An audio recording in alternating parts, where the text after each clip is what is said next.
At exactly 8:17 a.m. on Labor Day weekend, I opened my eyes to a silence that felt rehearsed. No footsteps echoed through the hallway. No coffee brewed downstairs. No familiar argument between my father and my younger sister over who got the front passenger seat. Even the air inside the house felt strangely still, carrying only the faint scent of the lavender candle my mother always forgot to extinguish before leaving. I reached for my phone. One unread message. Mom, we didn't think you'd want to come. You always have work anyway.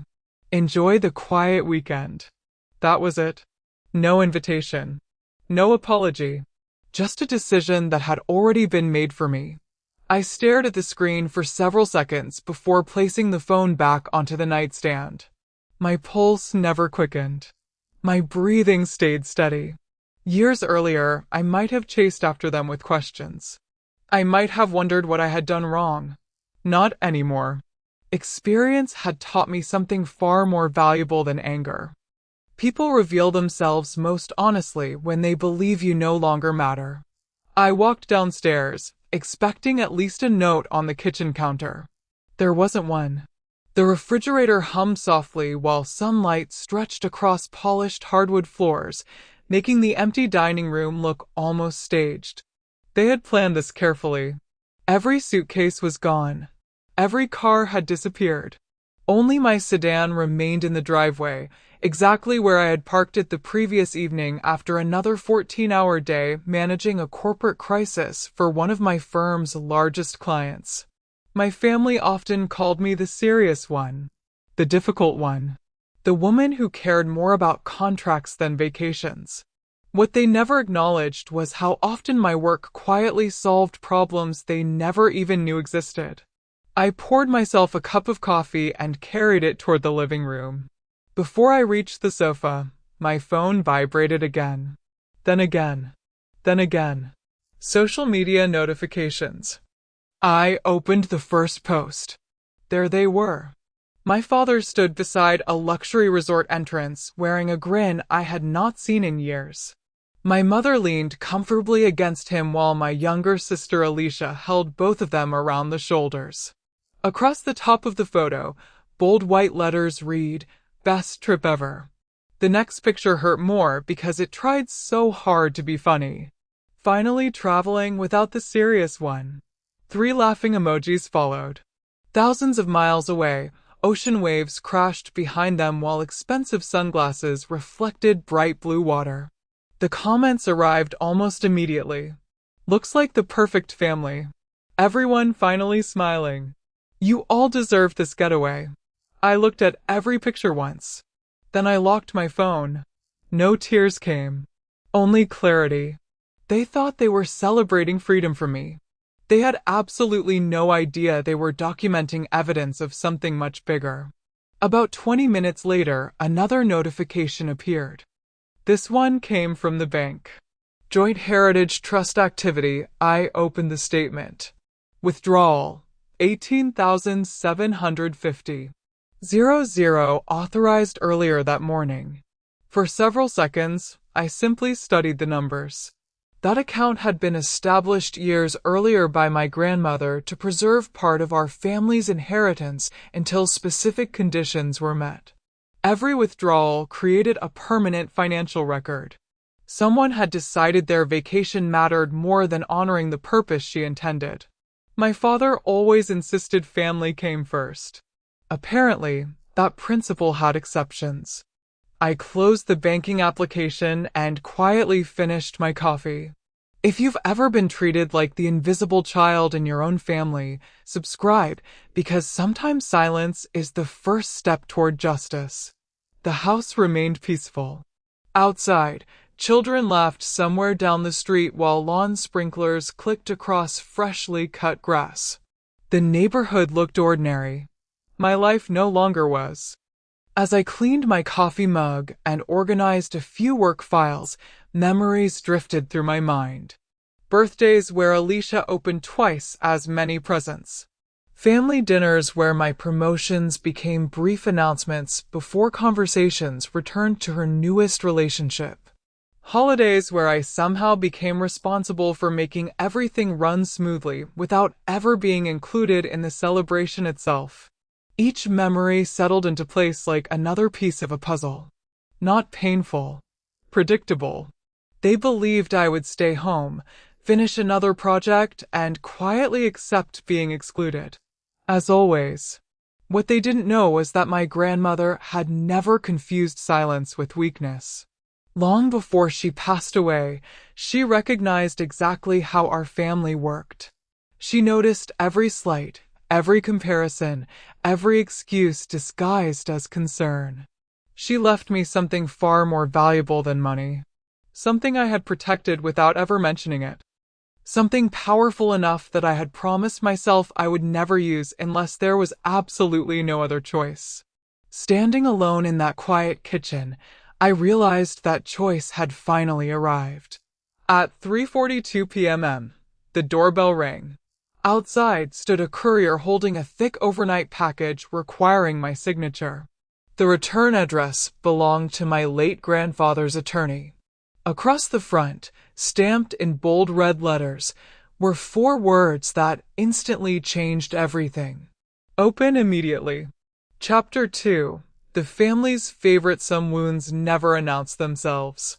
They settle quietly beneath childhood memories, disguising themselves as family traditions until one day you realize they shaped your entire life.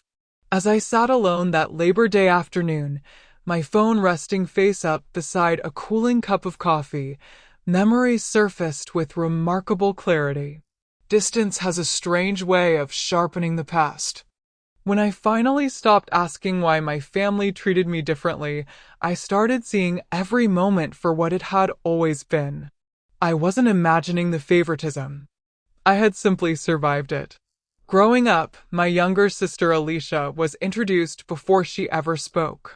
My father loved telling people she had inherited our grandmother's smile and the complexion that opened doors. He would rest a proud hand on her shoulder and say, "She's the face of the family." Then he would glance toward me. "And this is Naomi. She's the smart one." People often smiled politely, believing both compliments carried equal weight. They didn't. One celebrated appearance. The other quietly assigned responsibility.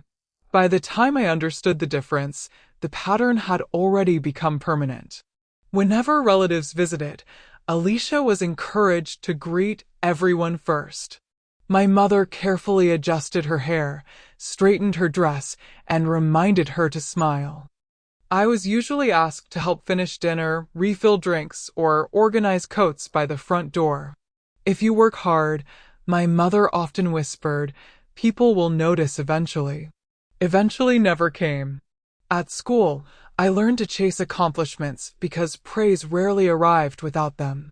Straight A's earned a brief nod from my father before the conversation returned to Alicia's dance recital or beauty pageant photographs. When I graduated near the top of my university class, my parents attended the ceremony. Afterward, my father wrapped one arm around Alicia for family pictures. "You should stand in the middle," he told her. I stood at the edge of every photograph, exactly where they expected me to remain. Years later, when I accepted an executive position managing corporate crisis strategy, I believed success might finally change something. It didn't. According to my parents, my career only proved I had become too serious. Meanwhile, Alicia changed jobs almost yearly, yet every new position was described as exciting and full of potential. I stopped measuring my worth through their approval. Quietly. Completely. That decision saved me long before I realized it would. My phone vibrated again. Another vacation update. Alicia had uploaded a collection of photographs from an oceanfront resort. Crystal blue water stretched behind infinity pools. Champagne glasses reflected afternoon sunlight. Designer shopping bags rested beside lounge chairs overlooking white sand beaches. The caption read, "Living our best lives with the people who matter most." Thousands of people would scroll past that sentence without questioning it. I wasn't one of them. The comments below felt strangely familiar. My mother replied first. So peaceful without constant work conversations. My father followed moments later. Sometimes people choose careers over family. We chose happiness this weekend. Dozens of strangers laughed. Several agreed. One even wrote, "Sounds like someone missed out." I smiled, though not because anything felt amusing. They thought they were winning. They had absolutely no idea every public post documented the timeline of choices they would later struggle to explain. Then I noticed someone standing beside Alicia in nearly every picture. Tall, perfectly tailored linen shirts. Expensive watches that never appeared flashy enough to invite suspicion. Confident posture. Easy smile. Ethan Caldwell. Alicia's fiancé. To anyone watching from the outside, Ethan looked like the definition of success. Financial magazines occasionally quoted him. Local charities praised his generosity. Business networking events always seemed eager to place him near the front of every group photograph. He understood appearances better than most people. The following afternoon, Alicia uploaded a short video from the resort restaurant. She laughed while turning the camera toward Ethan. So, she asked, "What do you think about my sister's job?" He chuckled before taking a slow sip of sparkling water. "No offense to Naomi," he said, "but handling corporate paperwork isn't exactly building wealth." Several people around the table laughed. He continued, "Real wealth builders create opportunities. Lawyers and consultants just clean up everyone else's mess." My father nodded approvingly. "Exactly," he added. "Naomi works hard, but Ethan actually changes people's futures." I watched the video twice. Not because his words hurt, because they revealed something. People who genuinely possess influence rarely feel compelled to diminish someone else's success. Confidence speaks softly. Insecurity performs. I closed the application without leaving a comment. Silence remained my greatest advantage. What Ethan couldn't possibly know was that crisis management had trained me to recognize deception hidden beneath polished presentations. My career wasn't about paperwork. It was about patterns, risk, liability. The moment someone believed appearances mattered more than facts, they usually created their own downfall. Somewhere beneath Ethan's flawless reputation, I sensed cracks beginning to form. Not evidence. Not yet. Only instinct. And instinct had protected me more times than luck ever had. Late that evening, my phone rang. The caller ID displayed the law office that had managed my grandparents' estate for decades. I answered calmly. "This is Naomi Brooks." A familiar voice responded. "Ms. Brooks, this is Richard Lawson." His tone sounded professional, measured, different from before. "I'd like to schedule a private meeting tomorrow morning." "Is something wrong?" I asked. A brief silence followed. Then he spoke carefully. "There's something your family never knew existed." The line went quiet. So did I. Chapter 3. The document they never expected. At exactly 10:30 a.m. on Tuesday, I pushed open the heavy glass door to Lawson Pierce Legal Associates. The reception area smelled faintly of polished oak, fresh coffee, and old paper, the kind of scent that always reminded me serious decisions were made quietly. Sunlight filtered through tall windows, painting long rectangles across the marble floor. Richard Lawson stood waiting before his assistant could even announce my arrival. He had represented my grandparents for more than 30 years. His handshake remained firm. His expression did not. "Naomi," he said softly. "Thank you for coming." I gathered this wasn't a routine meeting. It isn't. He guided me into a private conference room overlooking the city skyline. Thick wooden doors closed behind us, shutting out every sound except the muted hum of distant traffic. A large brown portfolio rested neatly in front of my chair. The words "Confidential Estate Materials" were embossed across the cover. Richard remained standing for several moments before taking his seat. "I've delayed this meeting for years," he admitted, "per your grandfather's written instructions." I folded my hands together. "I'm listening." He slowly opened the portfolio. Inside rested several neatly organized folders, each separated by colored tabs. "This folder contains the updated trust agreement." He slid it toward me. "The second contains certified property deeds." Another folder followed. "The third contains corporate ownership agreements." Then he paused before placing a small black flash drive beside the documents. "And this." His voice became noticeably quieter. "Maybe the most important item your grandfather ever protected." The room suddenly felt colder. I opened the trust agreement first. Several highlighted paragraphs immediately caught my attention. The language was precise, legally airtight. Every amendment carried notarized signatures and witness certifications. Halfway through the document, I stopped reading. "I don't understand." Richard nodded. "I expected that." He pointed toward one paragraph. "Read that section again." I did. Then once more. Finally, the meaning settled over me. According to the amended trust, I wasn't simply a beneficiary. I was the controlling beneficiary. Every major family asset connected to my grandparents' estate required my approval before ownership could legally transfer. I looked up slowly. My parents never mentioned this.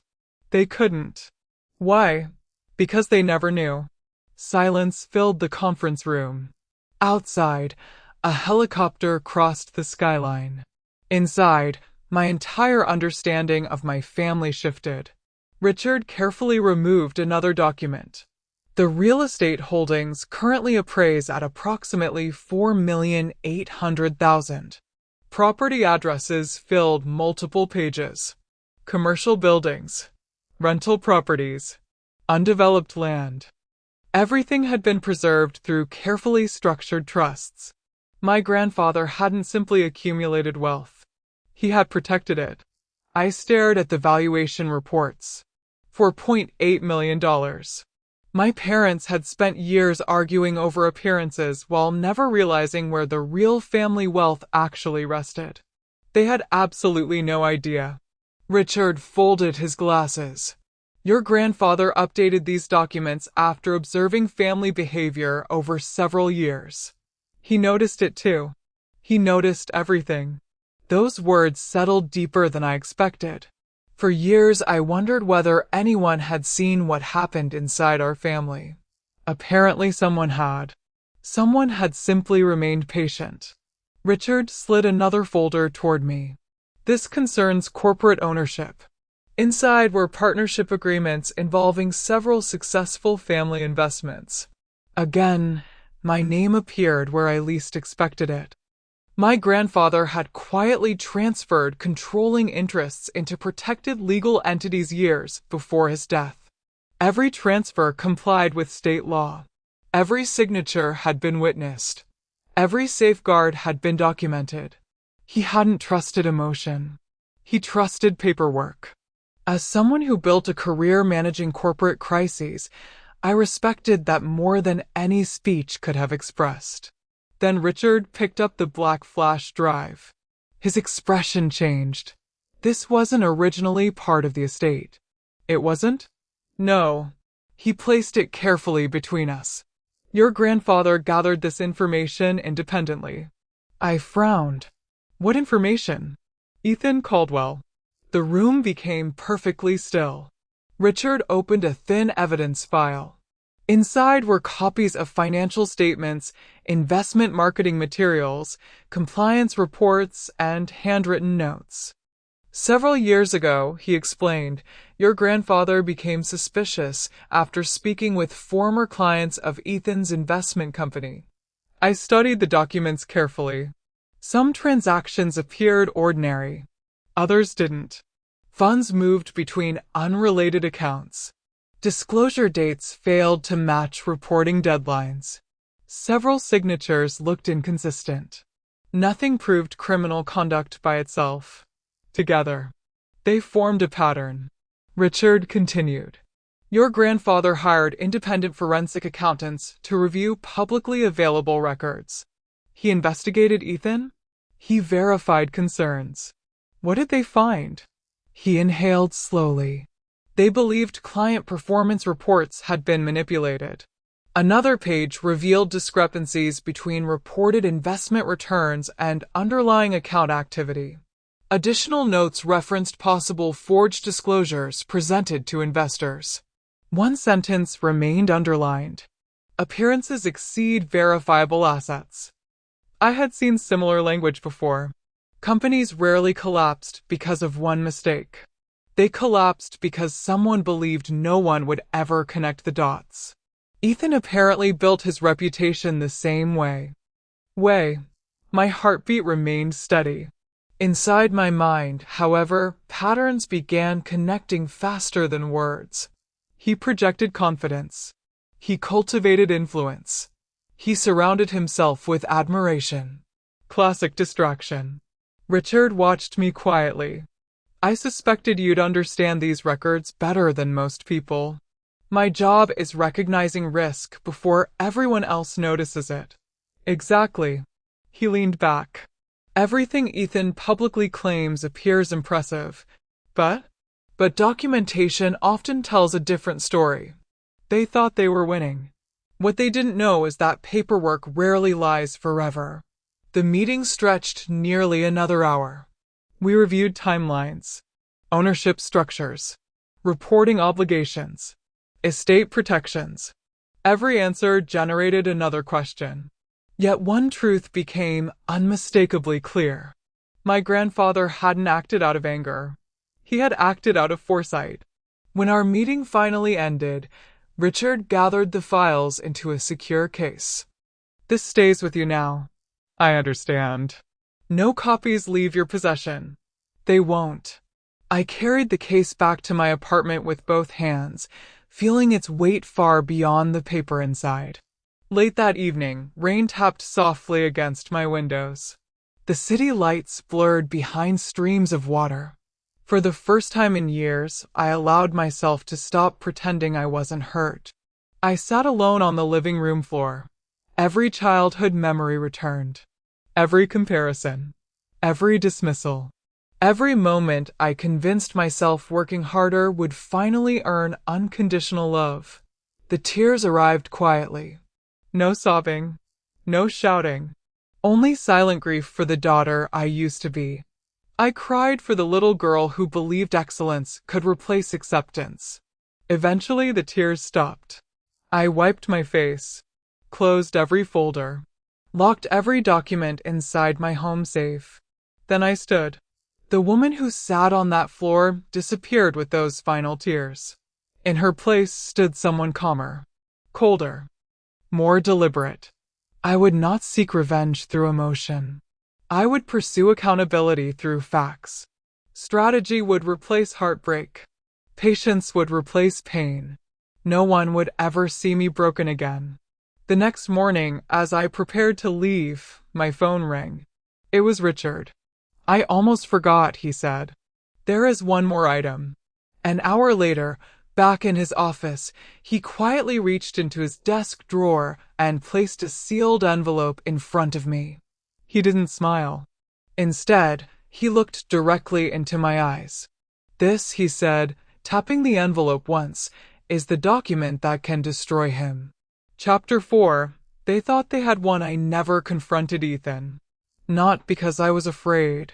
Because timing has always mattered more than emotion. The morning after Richard Lawson handed me the final envelope, I locked every document inside my office safe and returned to work as though nothing had changed. My calendar remained full of board meetings, crisis briefings, and executive consultations. Every email received a response. Every client deadline was met. From the outside, my life looked exactly the same. That illusion became my greatest advantage. They thought I had accepted being left behind. What they didn't know is that I had simply stopped announcing my next move. Over the following weeks, Ethan's public image grew even brighter. Every few days Alicia uploaded another carefully edited photograph. One afternoon she stood beside a luxury yacht, diamond rings sparkling beneath the afternoon sun. Another evening she posed beneath crystal chandeliers inside an exclusive hotel ballroom. Her caption read, "Planning the wedding of our dreams." Thousands of people congratulated them. My mother replied first, "So proud of everything you've built together." My father added his own comment, "Hard work always pays off." I stared at those words longer than I expected. Hard work had paid off, just not in the way they imagined. My parents had always confused appearances with achievement. Ethan understood that weakness perfectly. A week later, my father called unexpectedly. His voice carried an excitement I rarely heard when speaking to me. "Naomi. Good afternoon, Dad. I wanted you to know Alicia and Ethan are doing incredibly well. I'm glad they're happy. You should learn something from Ethan." I leaned back in my office chair without answering. "He understands money," my father continued. "Real money." I remained silent. "He showed us an investment opportunity that most people never get access to." "What kind of opportunity?" "Private wealth management. Exclusive clients only." He sounded proud, almost relieved. As a matter of fact, he continued, "Your mother and I refinanced the house. We invested nearly $640,000. For the first time during the conversation, my grip tightened around the phone. Not from panic, from certainty. Ethan personally guaranteed exceptional returns. I'm sure he explained the risks. My father laughed. People like Ethan don't lose. I closed my eyes briefly. They had absolutely no idea. After hanging up, I opened the secure evidence file Richard had assembled. Several transaction summaries immediately matched entities connected to Ethan's expanding investment fund. Patterns. Always patterns. Success advertised aggressively. Documentation that quietly refused to match. Instead of contacting my family, I called Richard. "I think they've invested." I suspected they would. "What do we do?" "We follow the evidence." That afternoon, Richard introduced me to a team of securities attorneys experienced in complex financial fraud investigations. The meeting felt nothing like television dramas. No dramatic speeches. No raised voices. Only careful questions. Timelines. Financial disclosures. Regulatory filings. Every answer generated another request for documentation. Facts mattered. Assumptions did not. Within days, forensic accountants began reviewing years of publicly available records connected to Ethan's firm. I watched professionals reconstruct financial histories one spreadsheet at a time. Money always leaves footprints. Someone simply has to know where to look. Several weeks later, Richard requested another confidential meeting. This time, 2 additional people joined us. One specialized in forensic accounting. The other introduced herself as an attorney with extensive experience handling securities enforcement matters. She opened a thick binder. "We're seeing inconsistencies." "What kind?" "Reported returns exceeding documented asset performance." The forensic accountant added another observation.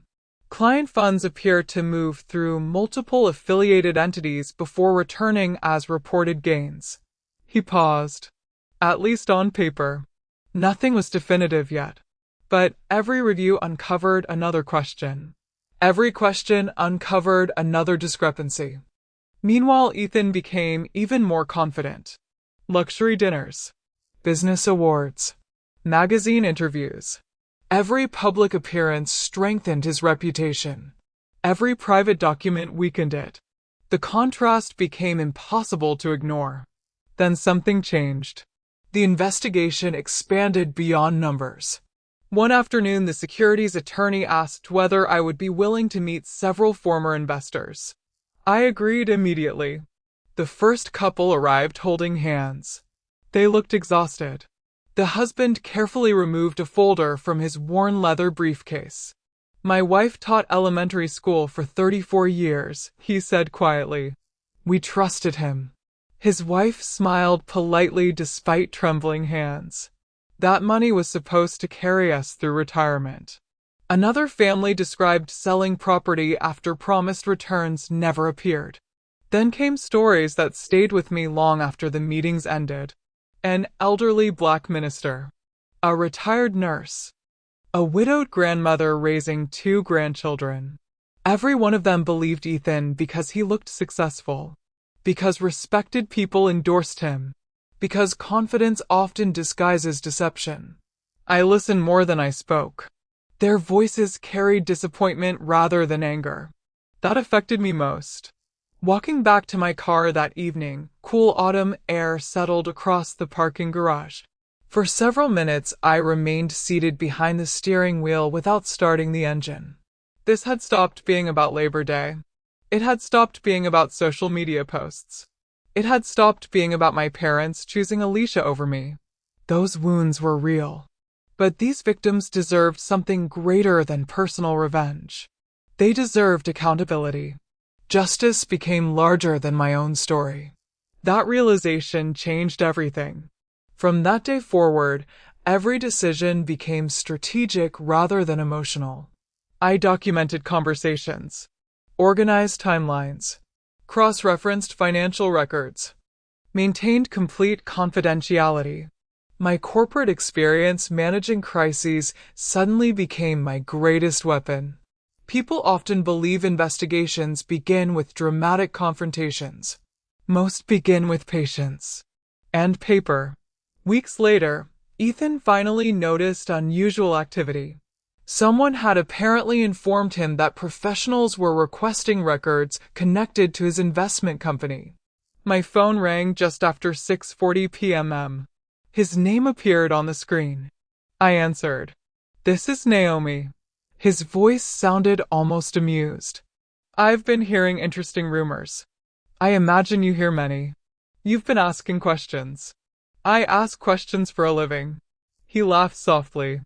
I figured you'd still be upset about that vacation. I'm not calling about vacations. I know exactly what you're doing. I remained silent. You really think corporate paperwork qualifies you to understand investment management? His arrogance sounded effortless. I understand documentation. Another laugh. Leave sophisticated finance to professionals. I said nothing. His tone hardened.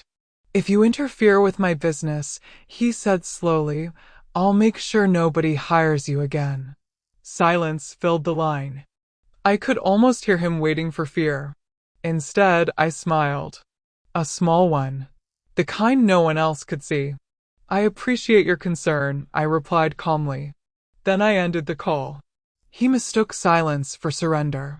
He believed intimidation still worked because it always had. What he didn't know was that every threat revealed something about the person making it.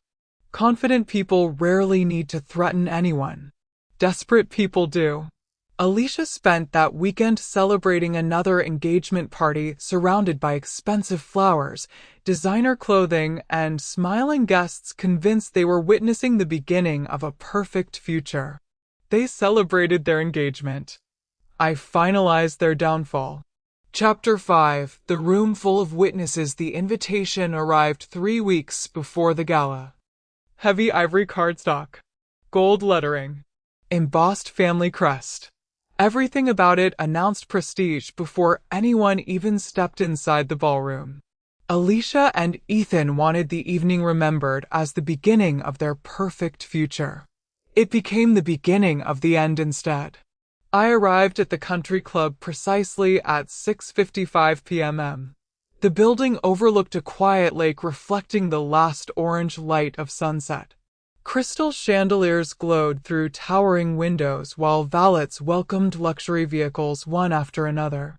Soft jazz drifted from the ballroom, blending with polite laughter and the gentle clink of champagne glasses. Every detail had been designed to impress. It worked. Judges greeted state senators. Corporate executives shook hands with private equity partners. Senior attorneys exchanged business cards with wealth managers. Board members mingled with philanthropists. Bank presidents discussed market forecasts beneath sparkling chandeliers. The room represented influence.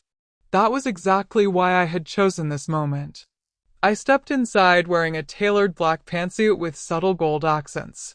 The fabric fit perfectly, sharp enough to command respect without demanding attention. It wasn't simply clothing. It was armor. I wasn't there to win an argument. I was there to let the truth speak. Several guests recognized me from corporate conferences and nodded politely. Others looked confused. Apparently, my family had already explained my presence before I even arrived. I hadn't taken 3 steps when my father intercepted me. His smile disappeared the moment we stood face to face. "What are you doing here?" I received an invitation. "You know exactly what I mean." "I came to celebrate." His jaw tightened. "You've embarrassed this family enough already." Nearby conversations softened as people sensed tension. My father lowered his voice. "When Ethan speaks tonight, you're going to apologize." I looked directly into his eyes. "I don't owe anyone an apology. You owe your sister respect." I didn't answer. Silence unsettled him more than disagreement ever had. He walked away shaking his head. They had absolutely no idea, I thought, that this was the last ordinary conversation we'd ever have. A few minutes later, my mother approached carrying 2 champagne glasses. She offered me one. I declined politely. "Naomi," she whispered, "please don't make tonight about yourself." "It isn't. It always becomes about you." I almost smiled. "No, Mom," she sighed. "For once, support your sister. I hope she finds the truth tonight." Confusion crossed her face. "What does that mean?" "You'll understand soon." She reached toward my arm. "I raised both of you. You loved us differently." Her hand slowly fell away. Before she could answer, applause echoed across the ballroom. The engagement presentation had begun. Alicia stood beneath elegant floral arrangements, wearing a white evening gown that shimmered beneath the lights. Ethan looked every bit the successful investment executive. Confident posture. Tailored tuxedo. Perfect smile. He thanked everyone for attending before describing his company's remarkable growth and the bright future awaiting him and Alicia. Every sentence earned applause. Every compliment inflated his confidence. Eventually, he noticed me standing near the back of the room. His smile changed. "So," he announced into the microphone, "even Naomi decided to leave the office tonight." Scattered laughter rippled through the audience. He wasn't finished. "I guess somebody finally realized corporate paperwork isn't as exciting as building real wealth." More laughter. Several guests glanced toward me, expecting a response. I remained completely still. He stepped away from the stage. "Actually," he continued, "if you're only here to criticize successful people, perhaps tonight isn't the right place for you." Still, I said nothing. His confidence grew stronger. "I think it's time for you to leave." Every eye in the ballroom settled on me. I neither moved nor spoke. The silence stretched longer than anyone expected. Then the ballroom doors opened. 2 federal investigators entered alongside several additional officials dressed in conservative business attire. Their expressions remained calm, professional, purposeful. Conversations stopped immediately. Music faded. Even the servers carrying dinner trays froze. One investigator approached Ethan. "Mr. Caldwell?" His smile faltered. "Yes? We need a few moments of your time." Confusion spread across the room. My father looked from Ethan to me, then back again. No one understood what was happening. Not yet. Richard Lawson quietly entered behind the investigators carrying a slim laptop case. He acknowledged me with a small nod. Nothing more. One of the event technicians received a brief instruction. Seconds later, the ballroom's massive presentation screens illuminated. A black background appeared. Then the first document. Bank transfer summaries. Account numbers. Transaction dates. Amounts. The room remained silent. Another document replaced the first. Wire transfer records. Another. Client disclosure statements. Another. Corporate ownership charts. Richard inserted the encrypted flash drive into the presentation computer. Page after page appeared across every screen in the ballroom. Forged signatures highlighted in red. Undisclosed offshore entities. Internal emails discussing manipulated performance reports. Cross-referenced wire transfers. Forensic accounting summaries. Every exhibit carried timestamps. Verification records. Supporting documentation. No dramatic narration accompanied the evidence. It didn't need any. Facts have their own voice. Someone gasped behind me. A judge quietly adjusted his glasses. A banking executive leaned closer to the screen. An attorney began photographing the displayed exhibits with his phone. Nobody looked at me anymore. Everyone looked at Ethan. He immediately began talking. This is completely out of context. Another document appeared. Those accounts are perfectly legitimate. A timeline replaced it. The numbers don't mean what you think. A compliance report followed. I can explain every transfer. Another email surfaced. His words became faster. His breathing became heavier. The offshore companies were legal. Another disclosure form appeared beside transaction records contradicting his explanation. I never intended to mislead anyone. The investigator calmly asked, then why were these disclosures altered after client signatures? I wasn't responsible for that. Another document identified his authorization code. The ballroom felt almost weightless. No music. No laughter. Only Ethan's voice. The more he spoke, the more he destroyed himself. Every explanation contradicted another record. Every denial opened another question. Every lie became evidence. I never interrupted. I never celebrated. I simply watched. Silence had carried me this far. It carried me now. Across the room, Alicia slowly lowered her engagement ring toward her side as though its weight had suddenly doubled. My mother's hands trembled around an untouched champagne glass. My father stared at the presentation screens without blinking. The image he had defended for years collapsed one verified document at a time. Nobody rushed toward Ethan anymore. Nobody applauded. Nobody laughed. The ballroom that had celebrated power only minutes earlier now witnessed accountability. Finally, my father turned toward me. His face had lost every trace of certainty. His voice barely rose above a whisper. What have we done? Chapter 6. The cost of their choices. The headlines arrived before sunrise. By 7:12 a.m., every major financial publication carried some version of the same story. Federal investigators had filed charges against Ethan Caldwell following a months-long securities fraud investigation. His investment firm had been placed into emergency receivership, while regulators secured financial records and froze remaining assets. I read each article carefully, not because I enjoyed watching him fall, because facts mattered. Rumors disappear. Court filings remain. The office felt unusually quiet that morning. Rain tapped softly against my windows while the aroma of fresh coffee drifted through the conference room. My employees moved carefully, respecting the seriousness of the news without asking unnecessary questions.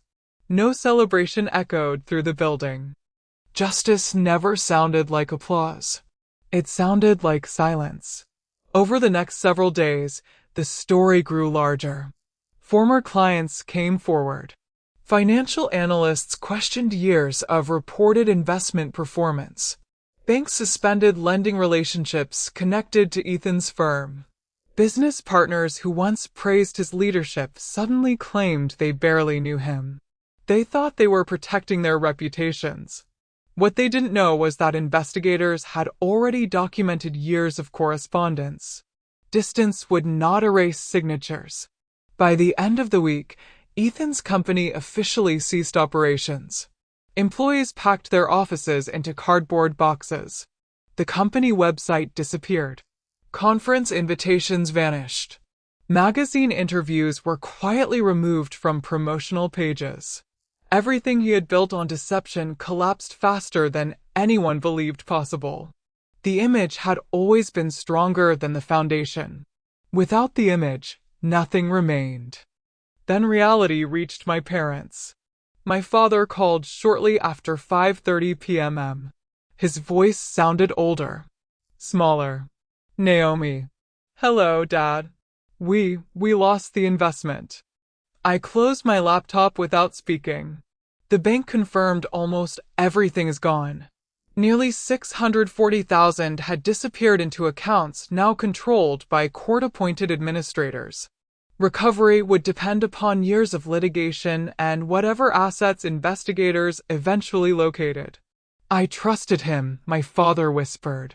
I know. I thought I was protecting our future.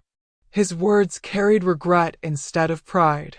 For the first time in my life, he sounded uncertain. Not because he had finally chosen me, because certainty had become too expensive. A day later, my mother appeared outside my office. She looked exhausted. The confident woman who once insisted I should simply be grateful for whatever affection I received now avoided direct eye contact. I just want to talk. I invited her inside. She sat quietly before speaking. Everything happened so fast. It usually does. We never imagined Ethan could do something like this. I studied her expression. There was genuine sadness. But there was also something missing. Responsibility. You imagined I was wrong, I answered gently. She lowered her eyes. We made mistakes. Yes. I hoped, maybe, you could fix this. The room became still. Outside my office window, traffic moved steadily through the afternoon without noticing lives had changed inside these walls. I can't undo legal consequences, I replied. You have resources. I have responsibilities. She nodded slowly. For once, she didn't argue. When she left, I wished her well. Nothing more. Alicia tried calling several times over the following week. Eventually, I answered. Her voice cracked almost immediately. The wedding is cancelled. I heard. The venue refunded almost nothing. Silence settled between us. My friends stopped calling. I remembered the photographs, the luxury vacations, the endless congratulations. Success had attracted people. Truth had revealed them. I don't know who I am anymore, she admitted. I closed my eyes briefly. That answer was never supposed to come from other people. She cried softly. I listened. Then the call ended. No accusations. No dramatic speeches. Only consequences. Relatives who once overlooked me suddenly discovered my phone number. An uncle wanted financial advice. A cousin asked whether I could introduce him to my attorneys. An aunt insisted family should stand together during difficult times. Their concern arrived years too late. I treated every conversation politely, professionally, consistently. No one received special treatment. My grandfather had spent decades creating legal protections for a reason. I intended to honor every one of them. Richard Lawson and I met again to finalize the estate transition. Stacks of documents covered the conference table. Trust amendments, property schedules, corporate governance records. Every signature required careful review. Every transfer complied precisely with my grandfather's instructions. Richard looked toward me. Are you certain you want to enforce every restriction? I am. There's still time to amend portions of the trust. I slowly shook my head. My grandfather understood something long before I did. Richard waited. Love without accountability becomes permission. He smiled faintly. I think he'd be proud of that answer. The revised trust became fully effective that afternoon. My parents and Alicia permanently lost any authority over the protected family assets. They remained beneficiaries only under limited conditions outlined years earlier. Control belonged elsewhere. Not because I demanded revenge. Because my grandfather believed stewardship required wisdom rather than entitlement. Their own choices became their punishment. Mine became my responsibility. That evening I returned home carrying the final estate box Richard had prepared. Most of the documents were already familiar. One item wasn't. A single cream-colored envelope rested beneath the remaining files. Across the front, written in careful blue ink, appeared my grandfather's unmistakable handwriting. For Naomi. Open only when the truth reveals itself. I sat beside the living room window as evening light faded across the city skyline. For several moments, I simply held the letter. The paper felt fragile. The memories did not. With slow, steady hands, I broke the seal and unfolded the first page. My grandfather's handwriting filled the paper. I took a quiet breath. Then I began to read. Chapter 7. The best journey 8 months later. The silence surrounding my life felt completely different. It was no longer the silence of exclusion. It was the silence that follows peace. On a crisp autumn morning, I stood outside a renovated community education center carrying my grandfather's name above the entrance.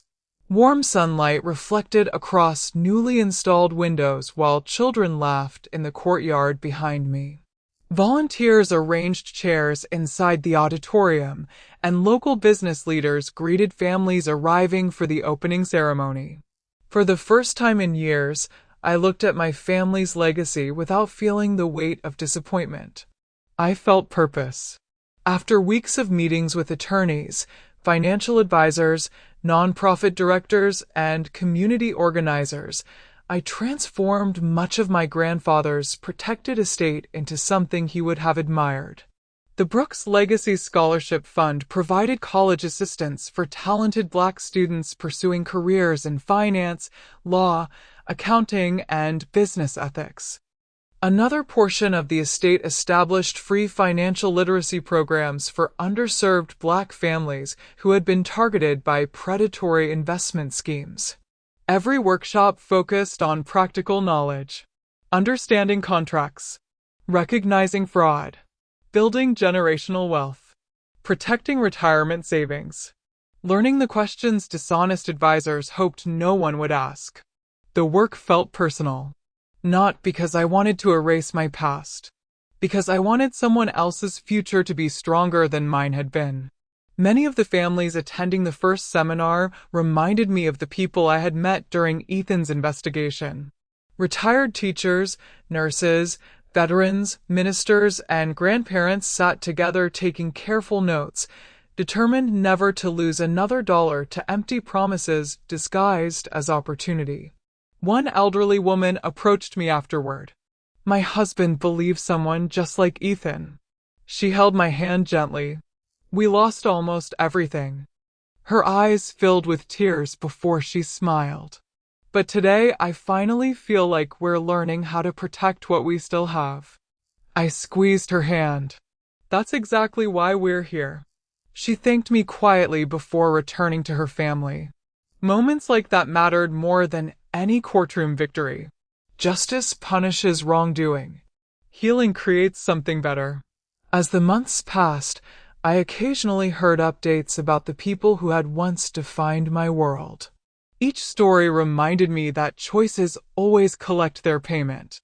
My father no longer attended exclusive charity galas or private investment dinners.